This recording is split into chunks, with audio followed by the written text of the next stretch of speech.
Are you ready? Ladies and gentlemen, boys and girls, children of all ages, Tool to Play presents Still Got Game with Derek D. Smooth Nolan and Joel Duda Rock Albert.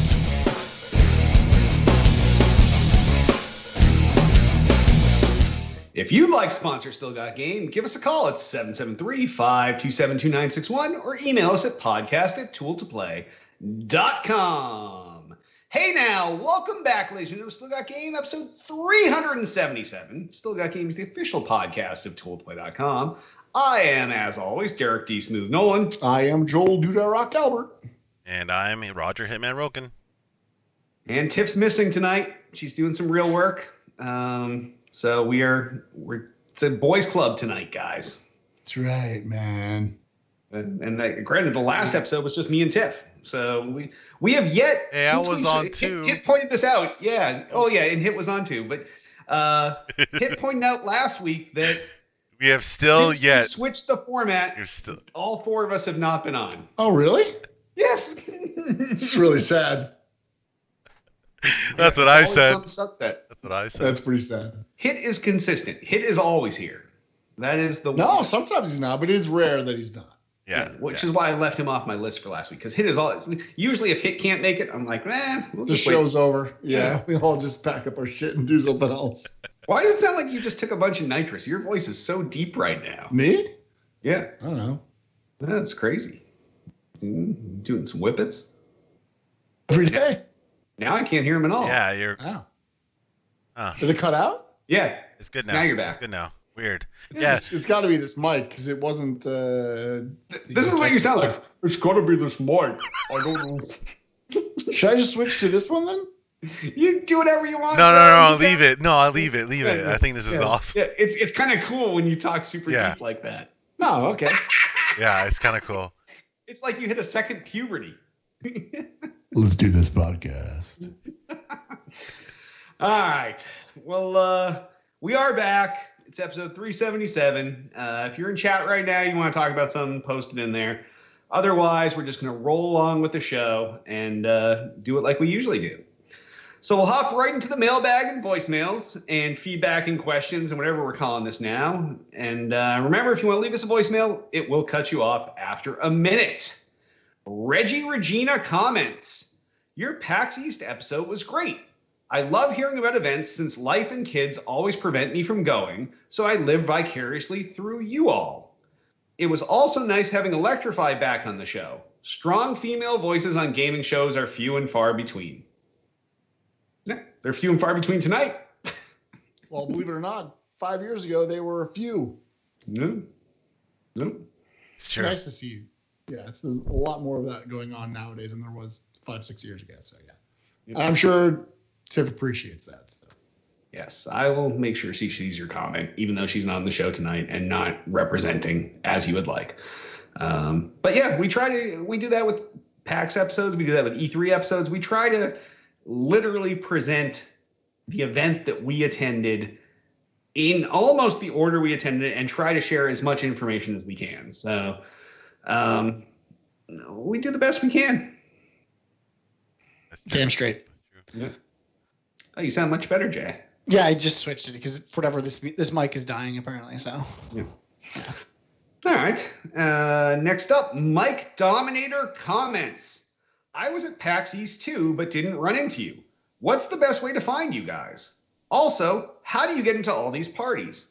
I always end up at lame fake parties where I still have to pay for all of my own drinks. Be careful what you wish for. yeah, You did good. You did good not running into Derek. Okay, you keep it that way. Trust me, you're good. If you hit me up on Twitter or Facebook or whatever, I'll find you. We'll find somewhere to meet up. And I check those things the entire time during cons because I'm always tweeting and Facebooking and everything else. Okay, so yeah, you put some. From my days of going to those conventions, like I always ran into everybody. Like as long as you make, as long as you make your way around the circuit, like you you're will gonna find run them, everybody, right? I agree. Uh, Like even at an E3, we would always run into people no matter what. Like Right. we would never plan on anything, but at some point in the time that we were there, we would see, and that's a lot of people there. comparatively speaking. But yeah, I never had a problem running into people at any of those events. I had problems like meeting up people that we actually like try to do a time and a place. Like those never worked.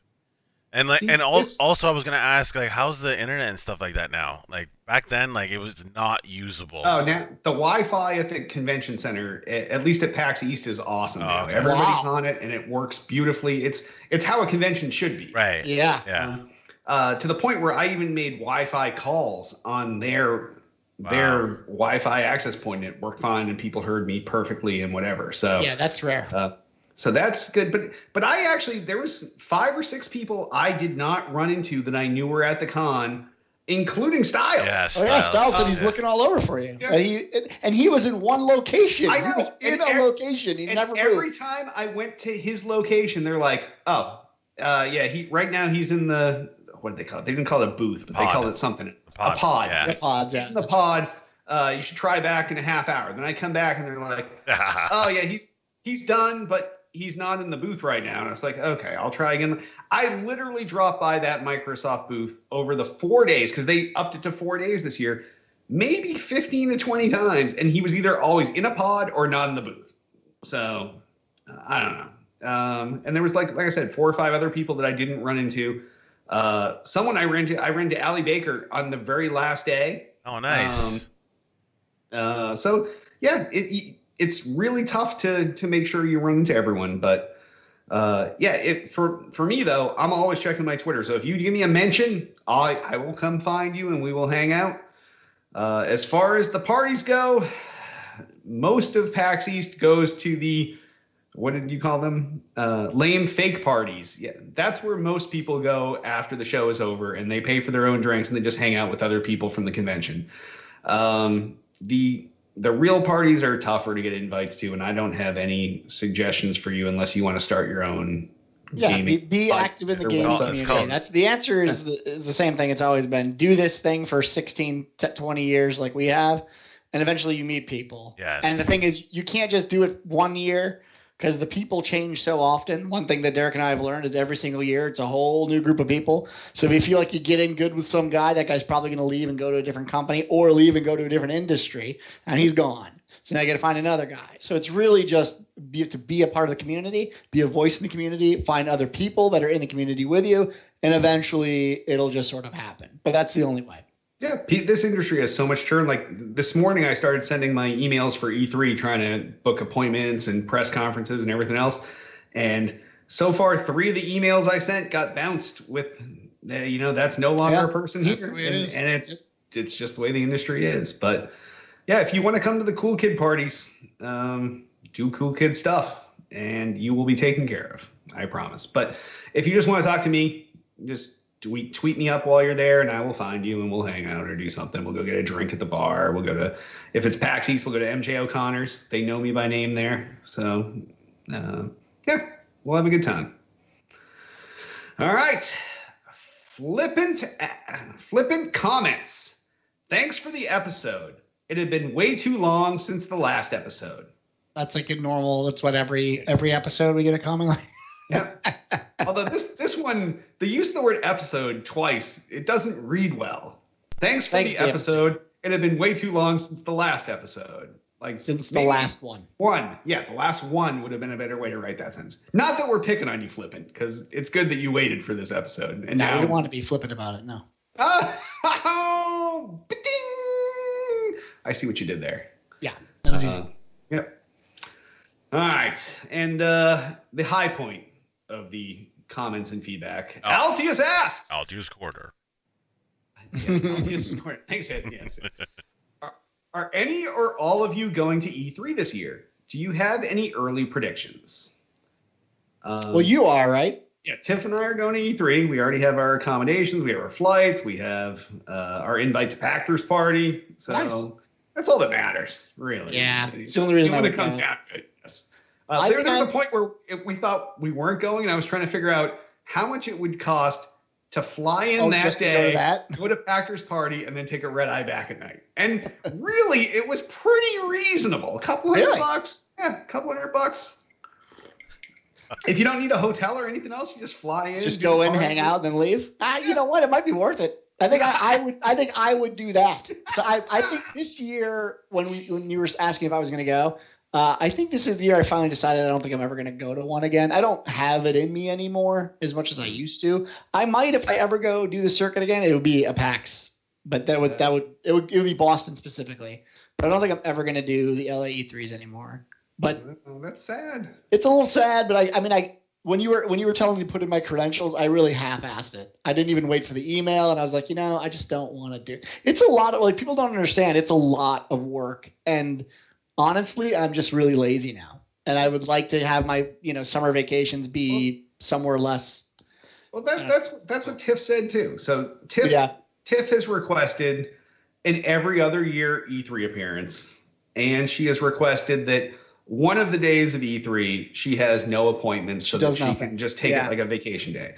Yeah. So, and actually the why can't I think of the name? What's the fucking place where you rent people's houses? Airbnb. The Airbnb we actually made sure we got one that was big enough with 2 rooms in case you were coming. But it has a pool and everything else, and it's like 2 blocks from the convention center. See, that's nice. See, like a part of me closer than the Marriott. Going. Like I would like be interested in going and just like hanging out, but not like maybe go to a couple of the parties, go to Packers, but then like I wouldn't even step on the showroom floor. I just don't have like.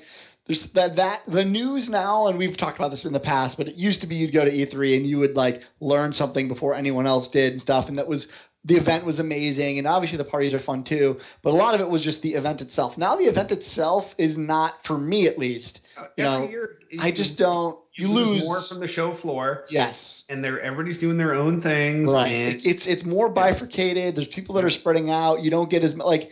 I like Joe Randoms in there. Yes, like a lot of the allure is gone, and I don't.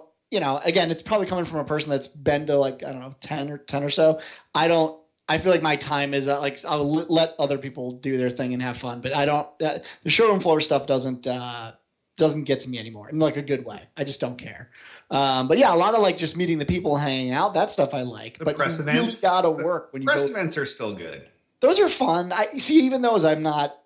I'll watch it on a live stream. Mixer and watch it in 4K. Yeah. Right. It's just not nearly as big of a deal for me. So.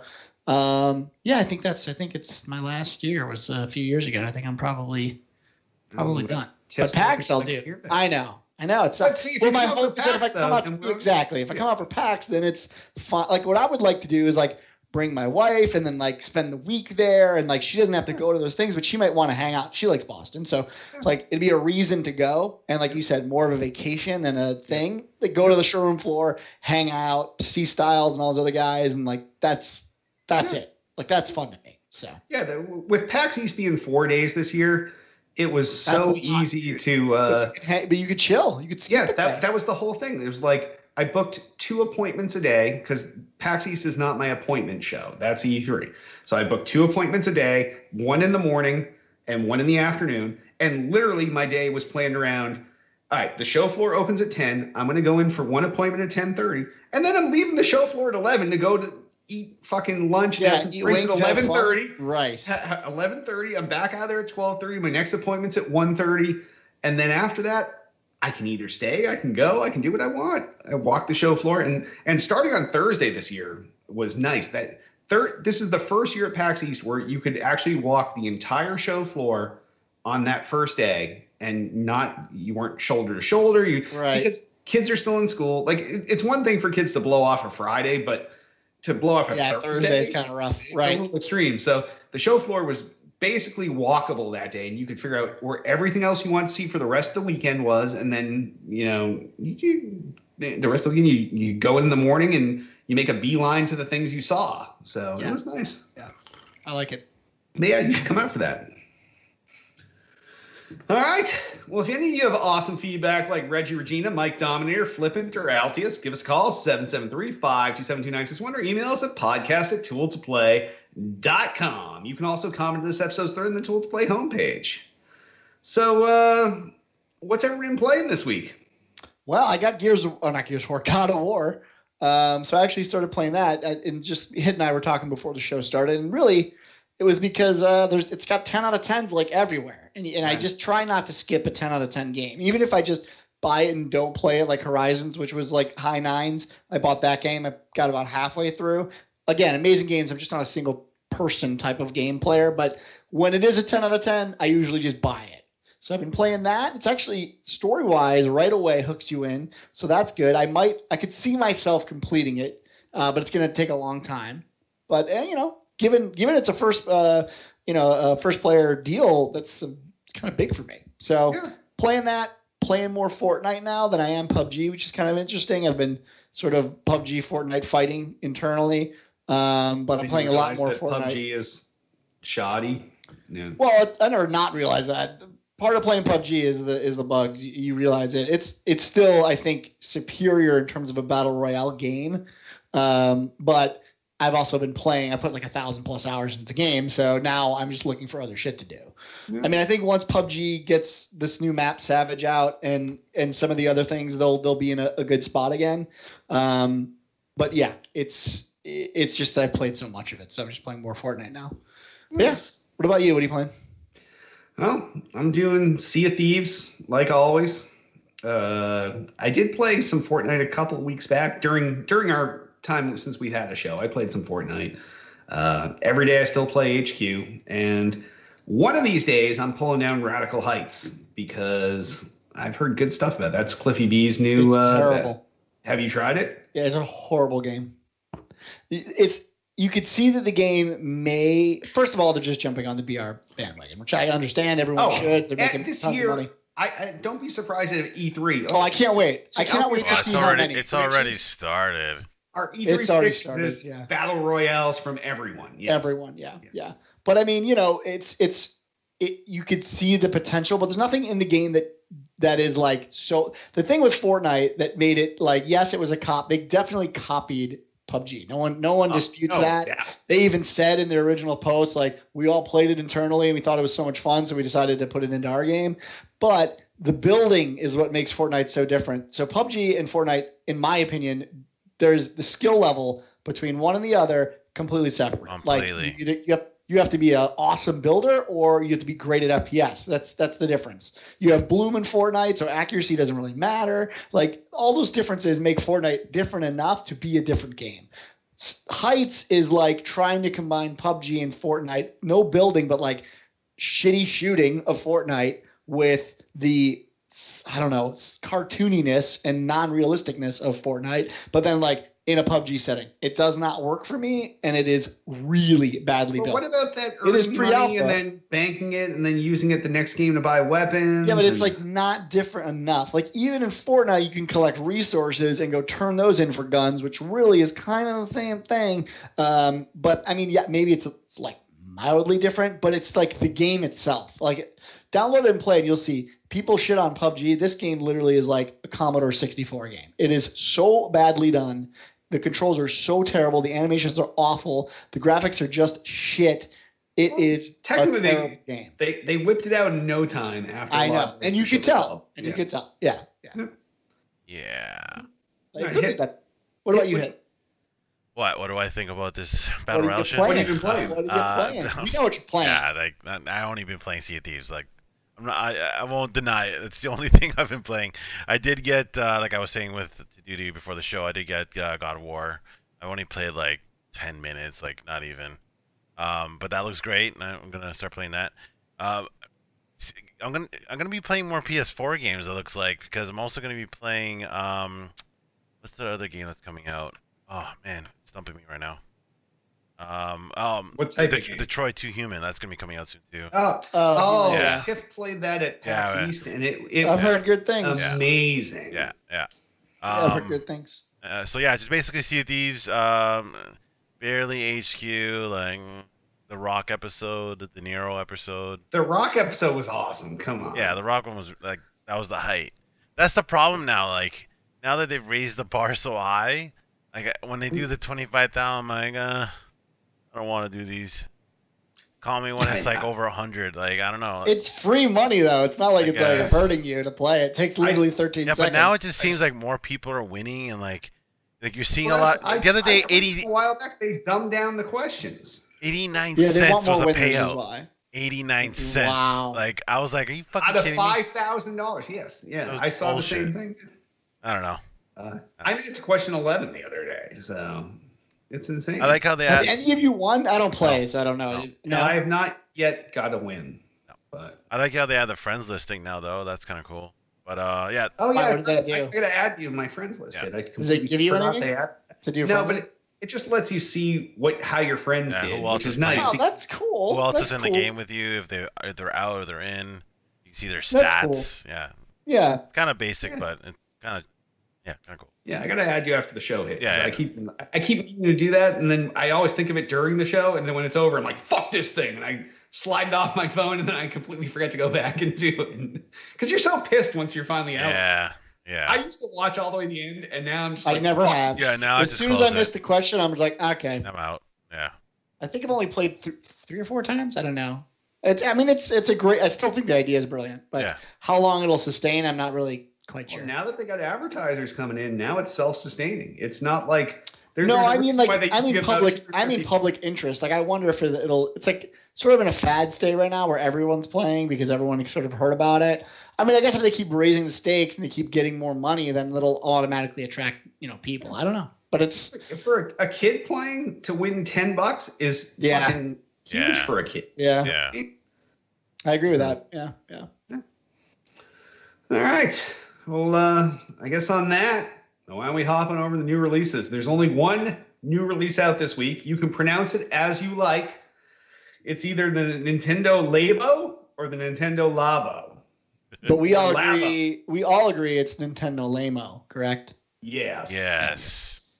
Yes. This is the product that takes cardboard and sells it back to you for like $80. This is the product that you will get into your household, and either your cat will treat it as a litter box, or your dog will eat it, or your wife will throw it away.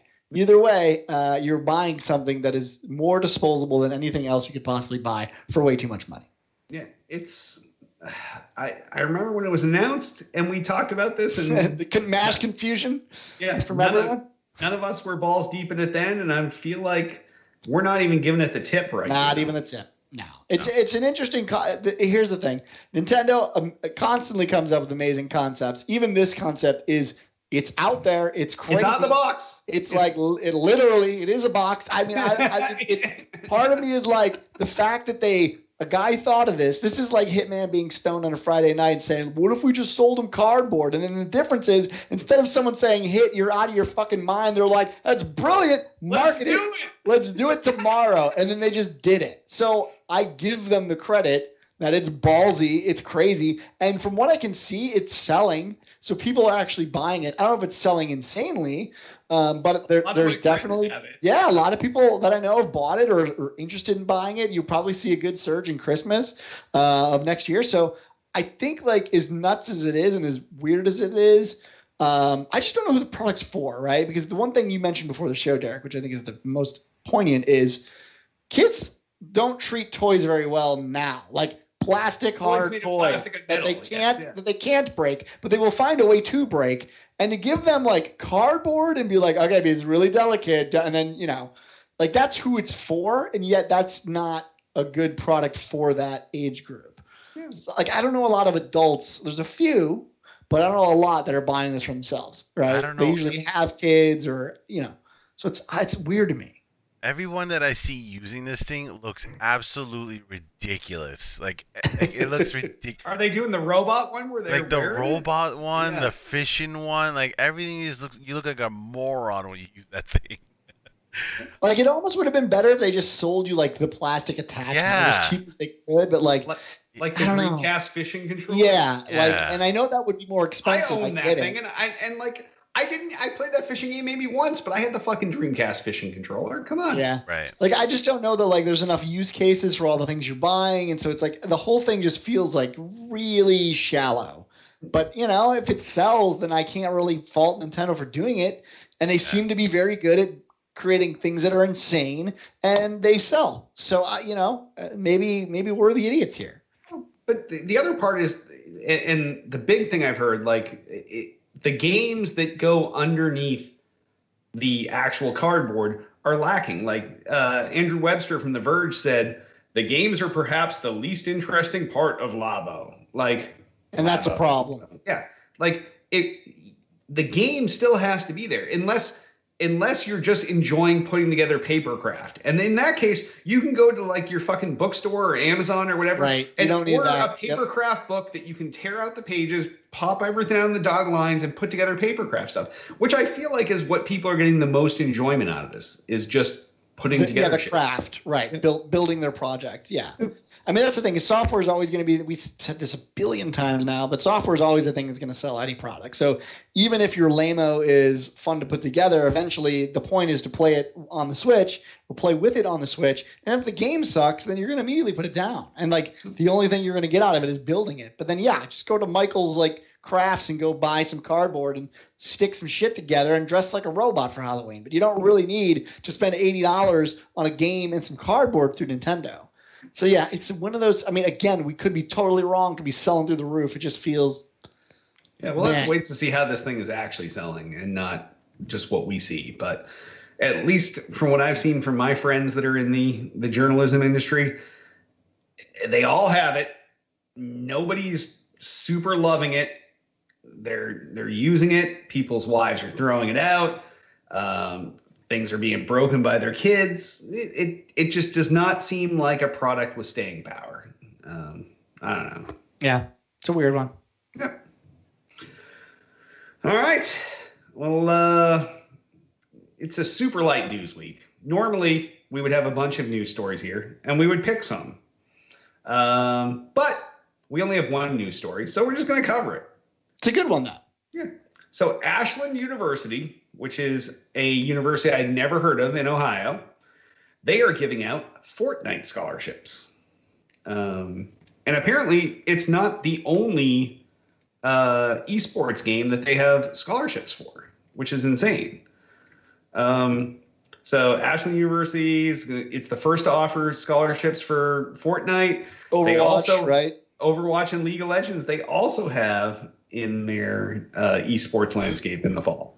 So it's crazy. They're giving, now granted, it's not a full ride. They're giving 4,000. Well, actually, it might be for some shit no-name university, but they're giving $4,000 scholarships to the student athletes on these teams, which it's still not. I mean, it's a legitimate amount of money for college. I mean, again, if it's like more of if it's like a state school college, kind of state school, then maybe that's a significant amount where it could give you like a semester or two or whatever.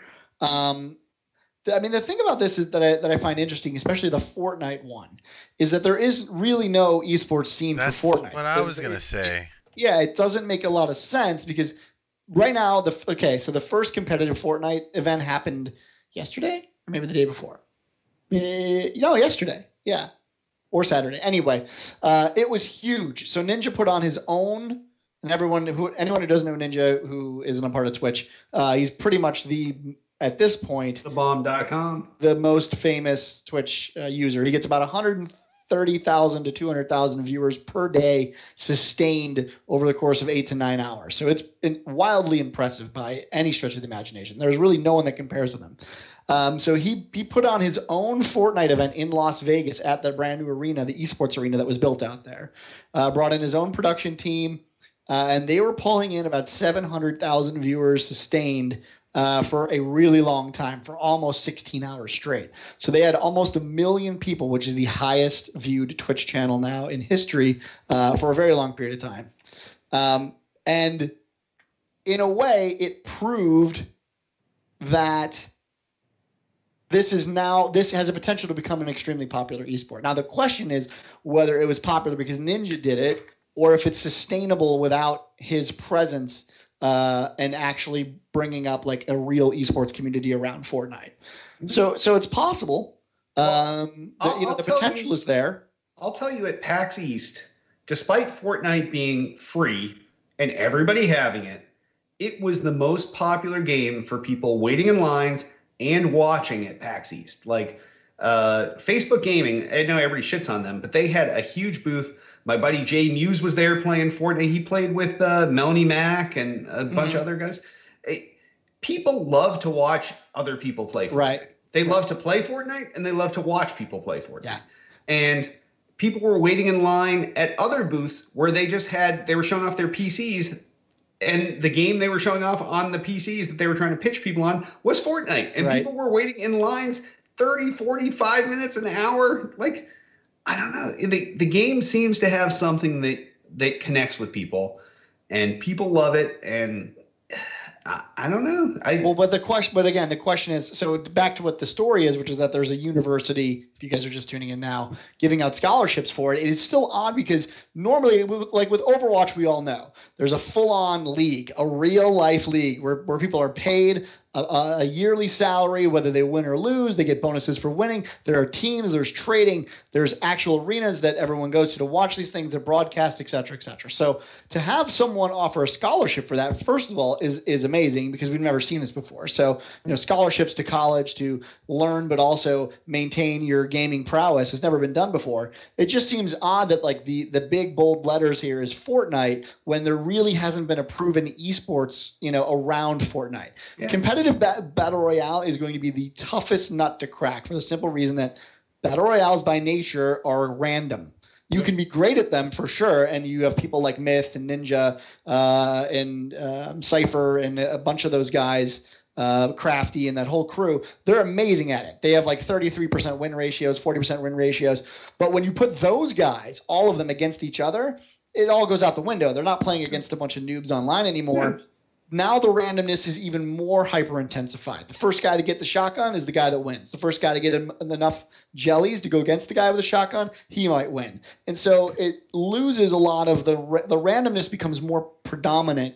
And we kind of saw that in Ninja's broadcast where, he won, I think, 1 out of 8 heats, maybe more. Like that's still good. But really, you're looking at a guy that wins 30 to 40% of the time when he's just streaming on a regular basis. So I don't know that it has enough of the components required like an Overwatch does to be a true esports game. It's the same part of it's there's no team. That's the other big thing is that people like to follow a team. Like there's not a lot of sports, maybe golf withstanding, that you pick a player and you're like, that's my player. But who do you know that's such a huge golf fan that they're like, yeah, Ricky, yeah, he's my boy, yeah. Like nobody does that. You pick a team, and that way you're kind of covered, and you have a whole bunch of guys working for you. So in a game that's 1 versus another 99 people, you're really like you could have 100 different people cheering for 100 different people, and everybody only has one person cheering for them. Like. Well, and you're right, and the other problem too is like you've got TSM Myth who went there, which is phenomenal. I think he's one of the best Fortnite players out there.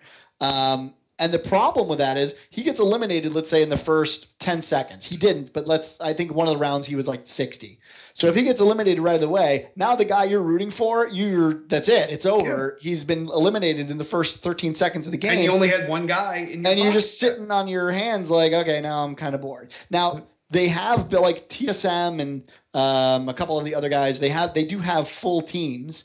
They have professionals, and I think he's the captain of that team. And so they have like multiple people that are on that team. But those guys rarely play with each other. Like they'll scrim and they'll play in 4s and shit. But Battle Royale, especially Fortnite, I think is terrible in squads. Like the randomness is so hyper intensified that it's just not even fun. It works decently in 2s, and I could see an esports arena thing around 2s, but I think you've got to have the team aspect. Solos is cool, but I don't think it's enough to sustain. Like PUBG does actually fairly well competitively in a squads environment because there's so much room. It's a slower paced game. There's not a lot of action, and as boring as that sounds, the strategy is easier to follow because you have isolated 4-man teams and you can see them making plays. But in Fortnite on a 4-man team, it's so chaotic and frenetic. It's like, oh, the guy's over here. It's building a ramp up, but this guy got a ramp here. It's just a bunch of mumbling because there's no way you can follow that much information. So I don't know. It's weird to see, an accredited college give out a something for really an unproven esports. Yeah, something that's not established. Yeah. Yeah. And granted, like we said, it's not a lot of money either. Like I guess we could Google what the Ashland University tuition 2017. It's gonna be $4,000. It's actually a super cheap school. Okay. Yeah, kind of. So their tuition is $10,000. Well, so you're almost getting half of your tuition paid. Yeah. So as someone with a kid in college, my kid's college costs $65,000 a year. So like this is that's where I thought it was just a drop in the bucket, but this is literally like half of a college tuition. So that's not bad. That's actually really, really good. It's actually quite good. Yeah. And then you wonder, like, what is like normal? Okay, so if I get a scholarship and I go in for baseball or go in for basketball or whatever, you're expected. I mean, you're there for that sport. So what I want to know is how is the college like? How are they facilitating them continuing to play those games in the esports arena? The difference is you go to college, you play college ball for that college. It's not like you go to Ashland and you play Fortnite for the Ashland University Fortnite team. Yeah. So like I don't even know what the accreditation does. I don't know if it like what are the perks for being right? Like how does that work? Like are there colleges that scrim against other colleges playing Fortnite or playing Overwatch or playing League of Legends? I don't know, but like I know there's college tournaments. I know Overwatch has a college league specifically, and I think League of Legends does too. Yep. But I don't think it's set up in a way that like, you know, Auburn is facing whoever. Like it's not that. So but it does say here, it says Ashland is offering $4,000 scholarship for their student e-athletes and will announce open tryouts for its Fortnite squad in the future. So apparently they're assuming that they're making a huge assumption that there's going to be other colleges putting squads out there to go against them. See, I think like if this is I think a lot of it's a promo piece, right? They're trying to attract attention to their college. I think it's a great idea. But if they could actually snowball it and get colleges to spend the money and bring on real teams and actually create that environment, the one thing that will do, and what we've kind of seen obviously in regular sports, is that's how people sort of bring up and build their teams. If you could do that and you can get talent to go to college, earn a degree, and pay for them to fight against other colleges and bring that atmosphere to gaming, which it doesn't exist yet, you would really help out gaming, esports in general, from that point forward. You could actually root for a college. You wouldn't have to root for an individual, which, like you were saying, is like, you know, you got your college team. Those guys are diehard, right? If you go to college and your team is, you know, especially like in the farm states like Iowa and stuff like that, where those football teams, you live and breathe and die by those teams. It would be cool to see that sort of form out of gaming, and this be a launch pad to maybe have other more prestigious colleges do something like this. So there's the possibility there, and I think that's more of the play they're doing here. They're like, hey, we're this college that nobody knows about. Let's just like give people $4,000 to play Fortnite and see what happens. I bet you they got some, you know, it's a risk reward thing. Like you put a little risk out there, and I guarantee they're going to bring in people. Just because people play Fortnite doesn't mean they're not smart. Like, well, of course, right. See, and I suspect getting into this college isn't hard to do in the first place. So, you know, getting an extra $4,000 on your $10,000 a year tuition is actually quite good. And if all you have to do is be great at a video game and you're expected to be good at that game, so it means you have to play the game, seems like win-win. Yeah, no one's really losing here, you know? So I like it from that perspective. I don't know how serious they are, but it's cool. I think the real conversation out of this is like, is Fortnite an esport, which I think is like a totally separate thing. Totally questionable. Like, yeah, very questionable. But from the basis of doing this as a university, it can only help the esports in like mass appeal. So it's cool. You know, like it's a cool thing to try out, see if it works. Even if they only take, like, let's say they take 10 guys in on these scholarships, that's costing them $40,000. That's 4 real students paying their full micro tuition. So it doesn't seem like a lot of risk for them either. Like, I don't know. It's like spending $40,000 on marketing. Like that's really all they're spending, right? They make this annoument. Yeah. You're going to get, and now every gaming site is covering this right now. We never heard of Ashland University until this week. It's true. Exactly. Yeah. And I think that's the play here. And I also think the reason that it seems so much more like a marketing play is that's why they're saying Fortnite. Like they're not saying Fortnite because they actually think Fortnite is an esports game. The next esport. Yeah. They just know it's the most popular game in America, actually probably the world right now. So if they put it in the title, offering esports for Fortnite for tuition, people are going to click it because that's what everyone is playing. So, I mean, it's a great marketing ploy. I just hope they actually follow through with it and we see more colleges start to go down this road because giving people there's obviously the debate that gamers are not real athletes, and that's a completely separate debate. But the more that colleges go down this road and start offering money, the closer it gets to being a more, at least solidified within the greater ethos of the world, that gaming is a viable sport and a viable career path. It gives credibility to it. That's all you want. Yeah, the credibility. Yeah. So for that, I applaud them. And I also, on the side, winky face, applaud them for a really great marketing plan because everyone's talking about it. Yep. So yeah, good job.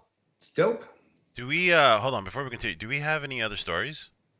That's our main story. Okay, all right. If you want to bring something up, I want to kind of keep this kind of story going, because I didn't want to interrupt you guys earlier, but sure. The ninja thing, I did not know about this until just now. I did not hear. Oh yeah, interesting. Yeah, I didn't hear about this tournament and all that stuff. That's kind of cool. Going back to Battle Royale as a tournament thing, I've been watching Battle Royale stuff for a while. H1Z1 tournaments, the PUBG tournament they had at Gamescom at one time. Gamescom, yep. The more current stuff. The H1Z1 stuff was like a start. Like they actually had a TV show. I don't know if you guys know this. They had a TV special. Yeah, I remember. Yeah. It was okay, but it was like they need to learn from it. Like it kind of showed that you can't have an edited tournament, because that thing was edited for an hour. Yeah, you have to go live. Yeah, you have to go live. Yeah. So then the one tournament that I did see that blew my mind was that PUBG tournament in Gamescom. The Gamescom one, yeah. Yep. The production value was that tournament was run so well. I'm sure they learned a whole bunch of stuff too. But if they can take that format and evolve from it, PUBG, battle royale genre, it becomes interesting. Yeah, it becomes and but you need dynamic personnel. The one thing, and I suggest you go watch. I'm sure his VOD's up now. Yeah, I would say go watch it, even though it's already happened. The production on Ninja's BR was way better than the Gamescom one, if you could even believe that. It was so well done because the difference is they're able to follow a personality, right? So they're following Tyler as he's doing his heats, and there's less of the need to do a lot of camera switching. They're following people that are known. So you have 99 people in the tournament, but you're really following Myth, you're following Tyler, you're 5 or 6 people. It's like the American Idol thing where they have a shitload of guys that try out, but they're only showing you the long things for the guys that are going to make it to the next thing. Yeah, that's right. And when guys started to do well, they had this guy Blind that no one's ever heard of. He won 2 of the heats back to back. Yeah, they start showing holy shit, who's Blind? Who is this guy? Right. Get him over here. They brought him to the stage. They did an interview with him. Yep. It was perfect because then it's wow, this guy beat all these guys that everyone knows. Let's get more info on this guy, and then they isolate. The hard thing with the PUBG Gamescom stuff is they still have to do that insane camera switching. They have to be there's a fight over here on the right side of the circle. Who's going to win that fight? Oh, but then they missed this guy that everyone cared about fighting, right? I wanted to see what Vis was doing, or I wanted to see what so-and-so is doing, and they missed that. So it's more okay, we'll focus on the personalities that we know that everyone wants to see. But if a massive cool fight breaks out, then we'll break off and we'll show that on camera. Right. And it gives them a chance to bring some new people to the table, but still everyone's there to see Ninja, everyone's there to see Myth, everyone's you know what I mean? Those guys get top billing. And that actually made the production a lot easier to follow. So you understood where the game was going. But what happens when the ninja dies?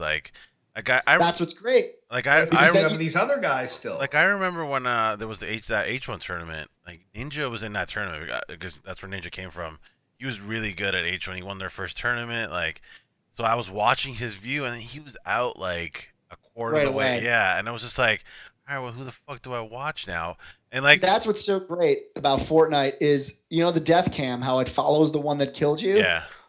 It created a story. So this guy kills Ninja, let's say 50 people in. Now Ninja turns into a commenter that comments on how he got killed, how that play, sort of came about. Okay. And then they're following the guy that killed him this is the guy to watch now because he killed a top player. Right. So he becomes the focal point. But then they still have guys like Myth and all these other guys, so they can still cut in and out.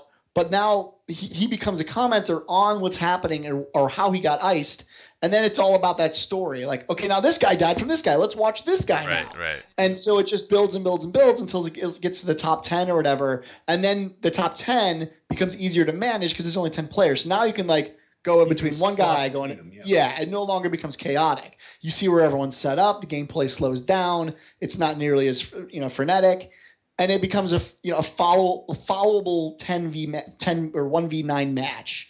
And so that, I think, works really well with BR, and that's what they need to solve. They need to solve how do you manage 99 people and what are the things you need to focus on to keep an audience engaged. Because like you said, everyone likes to watch BR, but that's because they're watching their one streamer play that game for 5 hours. They don't care about the guys that he's playing against. They care about him. Right.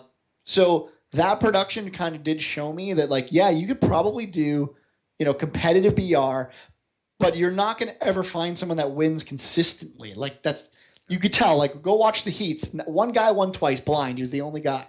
Everyone else, like, a guy sits in a room with a shoddy because they play different too. Right. BR Pro is kind of boring because everyone knows that everyone's amazing at the game. So they're not going to sit in the fucking open spraying a BR. They're going to build and then they're going to chill and wait until a fight breaks out and then push that fight. And then they're going to chill. They're going to met up. So it's really slow. So you lose some of the sort of like insane plays that you see Ninja and those guys do because they're playing a bunch of fucking scrubs on mobile. It's like it's easy to beat them. Well, maybe that's what they should. Maybe that's what they should do then. They should. I'm just spitballing here. Like the movie. I actually just watched the Battle Royale movie recently again. I love the that movie, if you remember, like it was the classroom, and like you consider them the noobs, right? And then they had those two guys that won before, right? And they were like the pros. Yeah. Like they should do something like that. Like maybe, I don't know, maybe like dilute the pool so it's not all pros, and you know what I mean? I don't know. I'm just spitballing here, but yeah. You could even take. But I do like that hit because it builds a story. Right. You could go half and half. You could take half pros and half fucking insane noobs. I kind of want. And that's really what that was. It was an invitational where they mixed pros with like. No, I mean they were good. They were all good players, but the pool was not. You can't have 99 pros. There's not that many personalities to put up there. Right. So you got like 15 or 16, and like a lot of great players weren't there. Like Cypher wasn't there, and like Crafty and a lot of those really good guys. So like it was diluted enough where like if a guy won, you were like, oh wow, he beat Ninja or he beat Myth. He must be pretty good. And then you sort of build a story around that. I think that's a very doable thing. I really do. Yeah. Yeah, I'm curious just where this goes because Battle Royale is becoming so popular now. Like, I wonder how it'll affect the tournament scene, shit like that. Yeah, I think because of the numbers, there will be an esports scene. There's too many people playing and too many personalities that kids, 14, 15-year-olds, they're so attached to. They want to find new ways to watch those people. And tournaments are easy because people can get excited about those guys. They can come buy tickets to those events. They packed that entire Las Vegas arena, packed it, all because of one guy. And they had 700,000 people watching. That's insane. Were they streaming on his channel? On his channel. Oh, so his channel continues to have the record. Continues to have the record. He broke his own record. Yeah, he broke his own record. Wow. That's great. I did not know about that. That's how out of the loop I am lately. Go watch the VOD because you play Sea of Thieves, a game that absolutely no one cares about, with zero competitiveness. I'm stuck out of the seas, man. No content. It's a shit game that should have never been made. I hate Rare. All right, let's talk about Sea of Thieves then. Life. Oh no. Puts me to sleep every time I hear it. You're making his case stronger, Derek. Don't pull out the phone. So let's talk about Sea of Thieves. The other thing I've noticed is that as far as competitive gaming goes in Fortnite, so Fatality, a friend of ours, or at least a friend of mine, a couple months back, he tried PUBG for the first time. Instantly was a god at PUBG. Couple weeks back, maybe a month now, he decided to try out Fortnite. And I remember him posting on Facebook like, hey, I'm going to try Fortnite for the first. The guy is just so good. And he wins, I'd say, 7 out of 10 games he plays. So it's an accessible game to pros from other genres too, so we've capped it now at the guys that are really good at these games, but there's a whole opening if people are willing to step out of their comfort zone pros in other shooters and kind of step up to it. So I think, like Jay's saying, there's not 100 guys that people care about.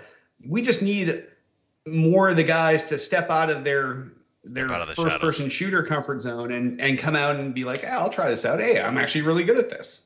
Yeah, most people play that game and I was the same way. I'm an FPS guy, and that game is not a shooter. Everyone says it's a shooter. Yeah. It is the worst shooter, and I say this every time. Any game that has bloom and relies on randomness when you're aiming is bullshit. But that's not what the game is. It's a positioning and building game. It's more of a hider than Gears. Come on. Yeah, it is.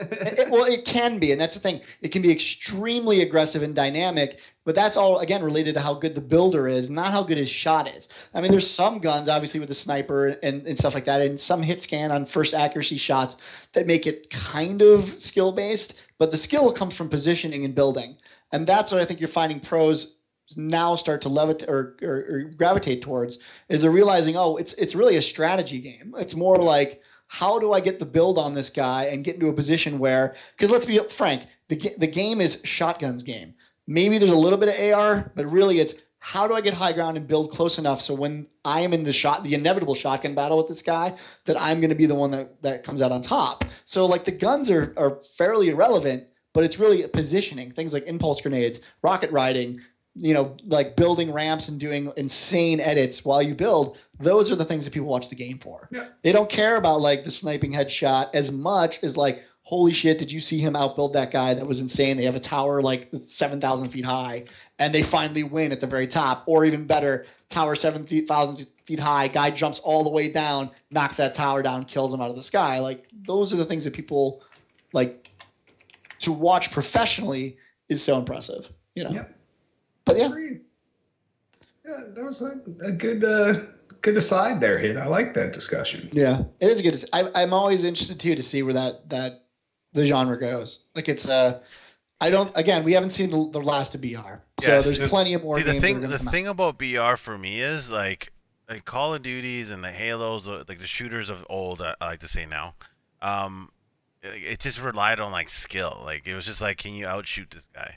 Whereas Battle Royale games introduce this, like, I don't know if this is the right word, but like street smarts, like survival instinct. Strategy. Yeah, it gives real strategy. Yeah, you don't have to be the best gamer anymore. You can be the best hider and move from spot to spot, stay in the circle, and then get involved in the 11th hour and pull something out. It's just like when I play with Duty, like, we take like the tree line and follow the hill, like so we have a high ground and like cover, whereas like some other guys will just like run down the open field. Like you're gonna get killed there. Like you're an idiot. Like little things like that are introduced into the battle royale genre that I find it interesting, and maybe everybody else does too. Like it's not just shooting, it's like a whole bunch of things. It's position. I love positioning. Right. Positioning is a cool thing. Right. When to rotate on the circle. Where are you going to rotate on the circle? Where you think they're going to be within the circle? Are they going to be pushing blue behind you, or are they going to try to get ahead of you first? Right. Like where you are at any given time plays more of a role of if you're going to win the battle. This is any BR.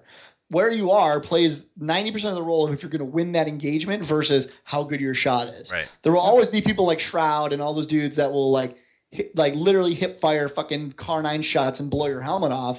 Those guys will exist. But if you get a jump on that guy, it doesn't matter how good he is at that point. Your positioning is so much better. It's going to take that much more work for him to react to actually get the jump on you. Yep. So it gives people that are like professional in a different way, not just the best shooters, an advantage, not an advantage in the game, but a chance in the game. Yep. Now, I think 1v1, if you both see each other at the same time, the guy with the better shot will win, period. But if you both have different weapons and see each other at the same time, even that is different.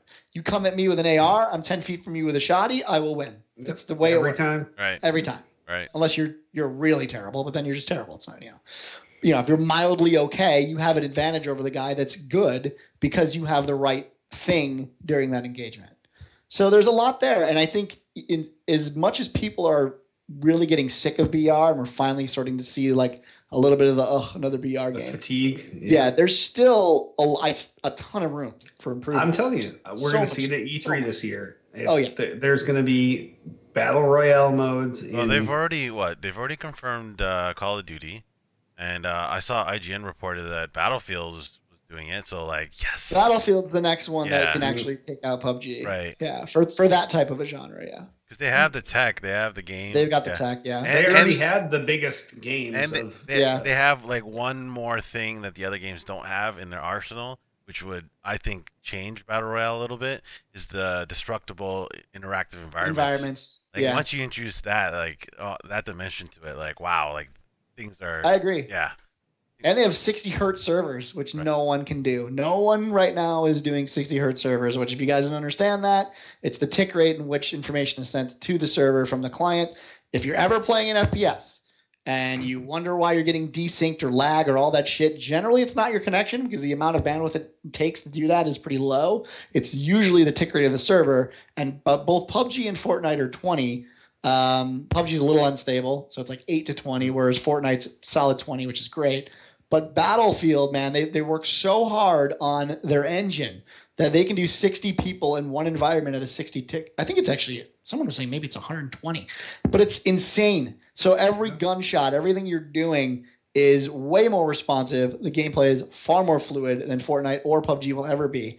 If they can tie those two things together and they create a battle royale that's fun and frenetic, they have a huge, huge, huge advantage over everybody else. Yeah, absolutely. And that's why, like, it's wide open right now. You know, PUBG definitely was the one that quote unquote started it. I know people are going to argue. Even though H1Z1, Arma 3 mod, like I know my fucking history noobs, but PUBG made it what it is. Culling. Yes. Yeah. Yeah, the culling. Yeah. Right.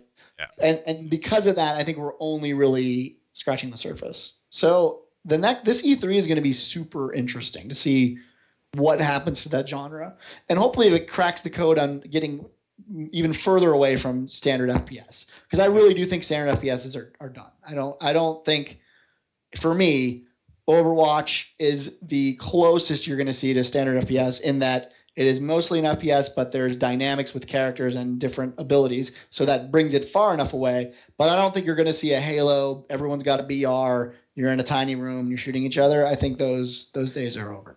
At least for me. I'd still like to see the BR games go full FPS. What do you mean? As opposed to the third person. Oh, PUBG's mainly first PUBG's person. full FPS. Yeah. Well, no, you can switch to that, but Everybody a lot of plays people it don't. that way. Yeah, no one plays third person nobody anymore. plays Well, third it's about a 60-40 now because Yeah, I'd say that's more like it. but that's because of China. China's mostly third person, but almost all of the Americas are first person. Right. Most of the North is first person. Yeah. And any competitive you're gonna watch of PUBG, They're always going to be. everything's first person. Yeah. Yep. No, I agree. I But mean, I'd like to just lose the third person. It's unnecessary. I was actually having a conversation. I think like if PUBG really wants to, like eventually, and it's gonna be harder for them to do because the population's so big. But I think eventually they just get rid of fucking third person. It doesn't even fit the game as much as first does for them particularly. No, it fits exactly. Fortnite because there's no way you could do Fortnite as an FPS. It would be horrible. I wouldn't want to do it. The building I and feel stuff. like like I've seen like footage of first person. No, mode. it was a fan that did a 3D rendering, Oh. like a 30-second video of what it would look like. Yeah.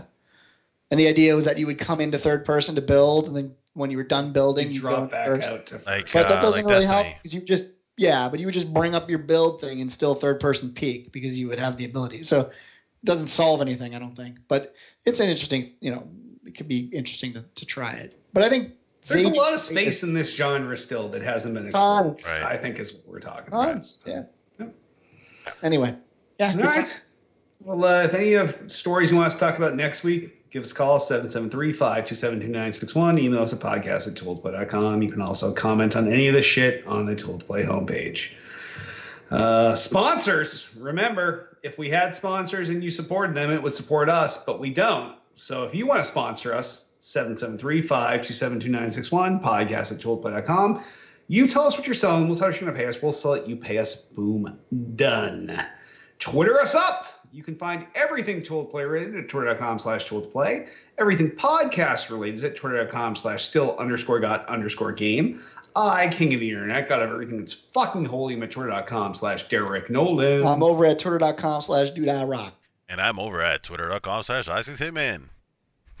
Facebook the fuck out of us. Facebook.com/Tool to Play. Facebook.com/Derek Nolan. Facebook.com/dudeIrock.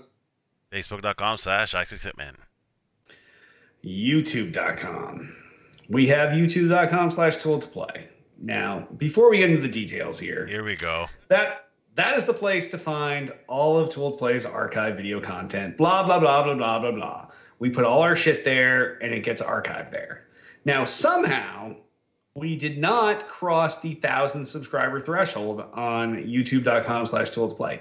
Maybe it's because the majority of our audience, by a magnitude of 10x, is still podcast listeners. But if just 1 out of every 10 of you could go to youtube.com/tool2play and subscribe there, that would push us over the 1,000 subscriber thing to be remonetized. Not that we ever made any money from the like, I feel like we made like $5 from YouTube monetization. Like, I don't know, like it was not a lot, but we would like to at least have the option to monetize there. So if you could go there and subscribe, it would really help us out. Because right now at the time that Tiff updated this outline last week, it was 742 subscribers. I don't know how many more we got this past week, but we could use more. So if you just take a couple seconds out of your day, go to youtube.com/tool2play and subscribe there. It costs you nothing, and it helps us out, and it would really mean a lot. So, yeah, that's all I have to say.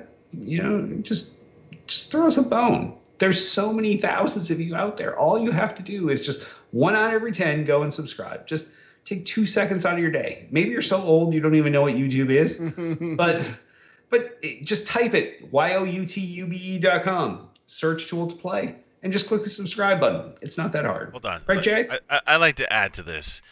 Not only do we want you guys to subscribe, but you would be helping out me and Duty and Tiff. So we wouldn't have to hear his constant crying. So please hit the subscribe button for us. Could you imagine a world for us? Yep, exactly right. It would save the whining, guys. Yes, please. If you don't want to hear me bitch, or like 2 weeks ago, Jay, you were not on the show, but I'm pretty sure I was the biggest dick ever. He went off, and I went off on our audience. I would say on our listeners, good. Yeah. So many people listen, and so many are half-assed, and they can't just step it up and fucking go click a fucking button for us. It's tough. So, man. Those buttons be moving. But they don't. Buttons. That button be stationary as fuck. So please help us out, and I will stop harassing you and bugging you. Speaking of bugging you, please rate and review the podcast in iTunes. That's another thing. Yeah, you got to install iTunes. Fuck it. Okay, just go there, install iTunes, search up Tool to Play, search up Still Got Game. Either way, you'll find the show. Give us 5 stars. And if you have an extra 5 seconds over the 1 second that took you, just write us a nice little review. I love the show. These guys are gods. I've been listening now for 13 years. Whatever you want to write. Like, we are old school. So throw us a bone and help us out. Just write a little something nice. But if you're too lazy to do that, just give us 5 stars. We also have a Twitch channel, twitch.tv/tool2play. That is where Tool to Play pumps out live content, including this show every Monday night. And when you go to twitch.tv/tool2play, you can go there, and there are a couple buttons there. There's a follow button. That costs you nothing. You click it, you'll be notified whenever we go live. Oh, Tool to Play started broadcasting. And then you go there and you can watch the show, whatever, and have a good time. But there's another button there called subscribe. That is the button on Twitch that directly contributes to the show. So you click that, you pay $5, it goes to us. Well, Twitch takes some giant chunk, but some amount goes to us, and that is the best way to directly support us. But then you're saying to yourself, hey, $5 is too much. I'm not willing to spend that on this awesome entertainment I enjoy each week. Well, tell you what, you don't have to. You know why? Because you're probably Amazon Prime subscriber anyway. Everybody is. You'd be an idiot not to be. So if you have Amazon Prime, you also have Twitch Prime. And what Twitch Prime does, it lets you once a month pick any Twitch channel you want and go there and subscribe absolutely free. So twitch.tv/tool2play, go there, use your Twitch Prime subscription, subscribe to us. It puts money in our pocket, and then it does not cost you a thing. The only catch is you have to, once a month, go back and do it again. So you could tell Alexa to tell you, you could tell Siri to tell you, just set a reminder once a month, come back, resubscribe to twitch.tv/tool2play, It costs you nothing. It helps us out. So please use your Twitch Prime subscription and throw us a bone. And I guess on that, I want to remind you, we are live each and every Monday night, 8 p.m. Eastern, 5 p.m. Pacific, twitch.tv/toolettoplay. And on that, why don't we rock this awesome episode out the door. I am Derek D. Smooth Nolan. I'm Joel Dude I Rock Albert. I'm Roger Hitman Roken. Yeah, motherfuckers, we're back. Yeah, we're back.